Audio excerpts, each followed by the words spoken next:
Welcome to Screen Crush, I'm Ryan Airy. It's an exciting time to be a Daredevil fan. Kingpin is in Hawkeye, and Matt Murdock is heavily rumored to appear in Spider-Man No Way Home. But if you're not a comic fan, or if you didn't catch the whole Marvel Netflix series, you might be confused. So, we're going to recap the Daredevil series and tell you everything you need to know about Matt Murdock and Wilson Fisk. So, Matt Murdock was a normal kid who was blinded by some radioactive isotopes, which also gave him heightened senses, including a radar sense. Then his dad, a boxer, was murdered by criminals. Matt's all depressed for a while until he was trained how to fight and use his abilities by a guy named Stick. I love sticks. Sticks are great. Yes, they are. But this Stick is a person named Stick, who is part of a centuries-long battle with an evil organization of ninjas called the Hand. Stick wants Matt to kill, but he's all like, that's where I draw the line, and so instead he goes to law school. Why doesn't he kill people? Well, because he believes in law and order, and also he's extremely Catholic. Oh.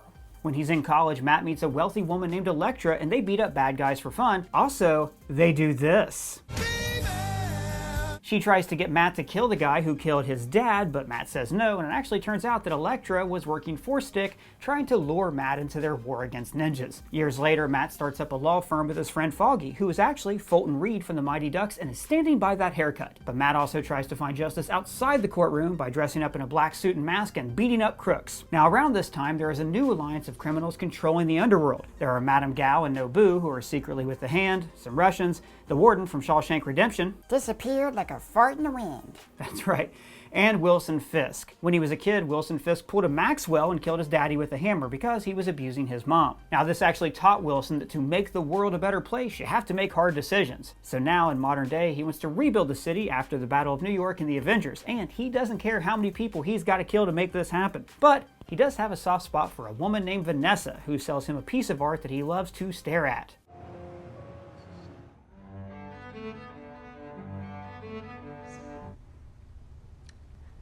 He and Vanessa fall for each other, and she's even cool with him being a criminal. Hey, you got new glasses. Oh, these? You like them? Oh yeah, you actually look smart for once. Aw, thanks. Well, actually I'm just trying them out. They're from Warby Parker, the sponsor of this video. Is that like Peter Parker? No, it's this company that offers stylish, affordable eyewear online. They have glasses, sunglasses, contact lenses, and even offer a virtual eye exam. Whoa! The glasses start at just $95, including prescription lenses. I got these through their at-home try-on program. Now, the way this works is you take an easy quiz and pick the frames you like. And then you order 5 pairs of glasses to try on at home for free with no obligation to buy. They even come with a prepaid return label. Now, I like these frames a lot. Unlike my current glasses, they don't slide off my face every time I move my head around. And this also lets me try out frames that I wouldn't normally use. For instance, these that are more brightly colored.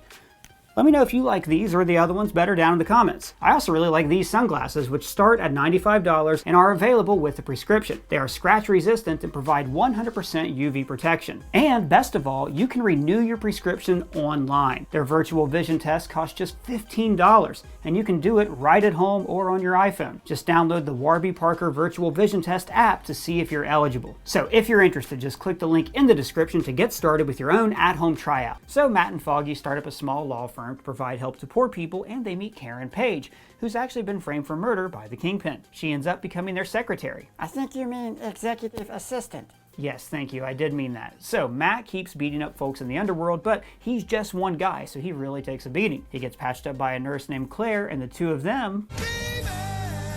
Also, eventually, Matt and Karen...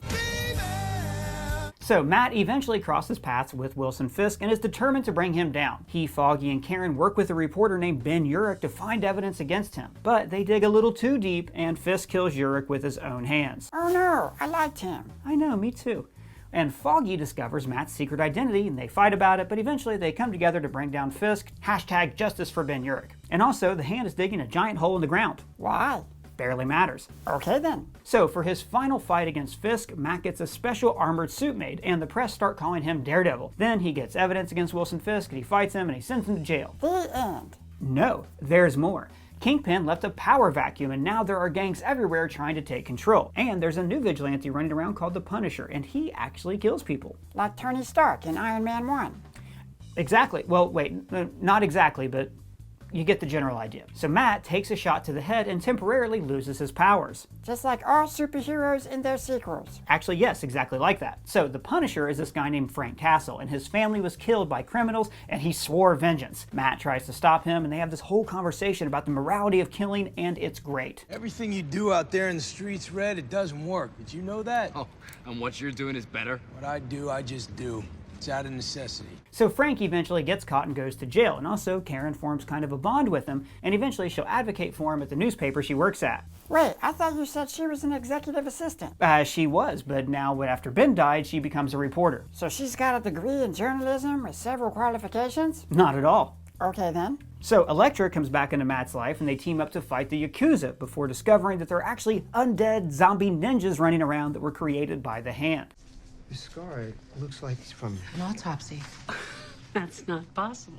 Now all of this distracts Matt, causing the firm to lose Frank Castle's case, and Foggy decides to just leave the firm. Frank goes to jail, he meets the Kingpin, and he kills a lot of dudes. But then he's released. I don't remember why, and it's not really important. Eventually, Elektra is killed by the Hand, and they secretly take away her body to resurrect her as their death god called the Black Sky. Black sky shining on me. Yeah, that's right. So it turns out that the Hand's leadership actually lives forever by harvesting dragon bones, and that's why they're digging up their big hole. Oh, I figured that big hole was going to be important later on. Aha, and it is. So Elektra kills Stick. That's sad. So Matt teams up with a few other powered heroes to stop the Hand. There's Luke Cage, who's super strong and bulletproof and hates doors.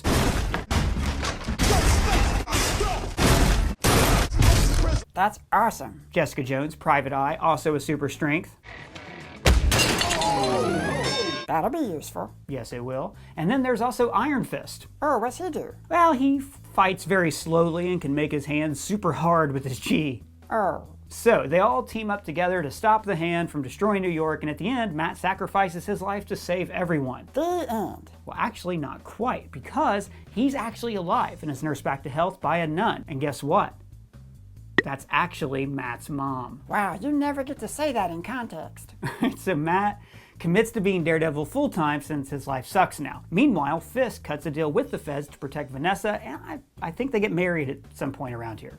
Kingpin turned rat? Kingpin did turn rat, that's right. And there's also this mentally unstable FBI agent named Dex, who's a badass fighter who can turn anything into a weapon. In the comics, he eventually becomes the villain Bullseye, but this season is kind of like his origin story. So Matt goes to visit Fisk in prison, but then he has to fight his way out of a riot/assassination attempt. Fisk sees the tape of this blind guy fighting and figures out that he is actually Daredevil. So he frames Murdock for murder, and Matt goes on the run while Fisk is set free. Around this time, Fisk also manipulates Dex into dressing up as Daredevil to kill a witness, thereby also framing Daredevil. Oh, he's really got him cornered. Yes, he does. So now Matt has decided to break his no-kill rule and just take care of Fisk once and for all. But Dex is also there, still dressed up as Daredevil. So first, Fisk and Matt have to fight him. Fisk actually paralyzes Dex, but look, eventually later on he gets surgery, so everything is fine. Alright, so Matt beats the hell out of Fisk and decides not to kill him. The cops show up at the end to arrest Fisk because it turns out that the dead witness also had a confession video and dropped evidence against the Kingpin. The series ends with Matt and Foggy restarting their law firm and Daredevil once again protecting the streets. So what did you think? It sounds like this is actually a story about faith and justice. As a Catholic, Matt believes that there is an underlying order to the universe and that we are all part of God's plan. So he believes in the court system as an instrument of God's justice. But because the courts are an institution created by human beings, they are flawed. So he sees himself as a divine instrument, carrying out God's wrath on the wicked. While the Kingpin, with his white clothing and high-rise apartments, is attempting to replace God as the all-powerful figure who controls the lives of people in the city. So when Matt defeats Fisk, he is actually asserting the rule of God's law over mankind. Oh, I like the hallway fight. Well, let me know what thing you want me to explain to Doug next. And if you have any questions about Daredevil or the Kingpin, let me know in the comments below or at me on Twitter. And if it's your first time here, please subscribe and smash that bell. For Screen Crush, I am Ryan Airy.